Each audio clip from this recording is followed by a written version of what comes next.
1793 16వ Louis French విప్లవానికి కారకుడైన చక్రవర్తి. విప్లవం తర్వాత పట్టుబడిన లూయిని జాతి ద్రోహం నేరం కింద తల నరకింది ఈరోజే. గెలటిన్ అనే యంత్రంపై లూయిని శిక్షించారు. తనను తాను దేవుడు ప్రతిరూపంగా భావించుకున్న లూయి జనానికి ఏ హక్కులు లేకుండా చేశాడు. క్రూరంగా అణిచివేశాడు. కనీసం తిండికి లేకుండా చేశాడు. దీంతో తిరగబడ్డ ప్రజలు రాజరికాన్ని ఎదిరించి రాజవంశాన్నే లేకుండా చేశారు. 1868 ఫెలిక్స్ హాఫ్మన్ మానవాళికి ఆస్పిరిన్ టాబ్లెట్స్ ని అందించిన రసాయనవేత్త. జర్మనీలోని మ్యూనిచ్లో ఆయన పుట్టింది ఈరోజే.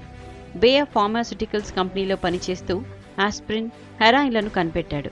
ఆస్పిరిన్ కనిపెట్టిన శాస్త్రవేత్తగా ఆర్థర్ ఏషియన్ గ్రన్ పేరు వినిపిస్తున్నా ఈయన్నే ఎక్కువ మంది గుర్తిస్తున్నారు.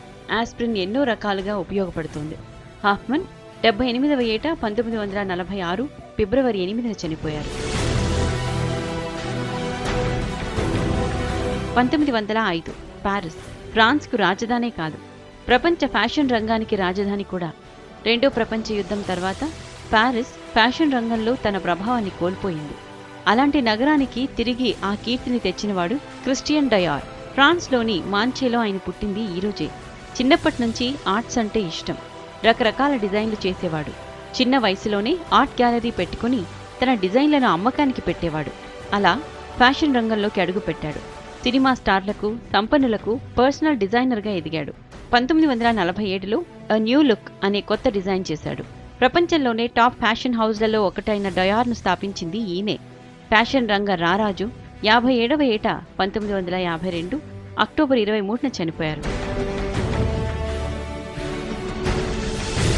1972 త్రిపుర, మేఘాలయ రాష్ట్రాలుగా ఏర్పాటైంది ఈరోజే.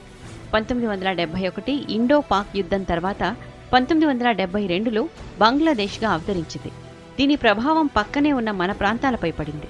దీంతో ఆ ప్రాంతాలను విభజించి త్రిపుర, మేఘాలయగా ఏర్పాటు చేశారు. National hugging day. ఈ రోజును అమెరికాలో హగ్గింగ్ డేగా జరుపుకుంటున్నారు. మొదట్లో అమెరికాలో మొదలైనా ఇది ప్రపంచమంతా విస్తరించింది. ఆనందంలోనే కాదు, కష్టాల్లో ఉన్న వాళ్ళని ఓదార్చడానికి కూడా కౌగిలింత ఉపయోగపడుతుందన్న సందేశంతో ఈ రోజును నిర్వహిస్తున్నారు.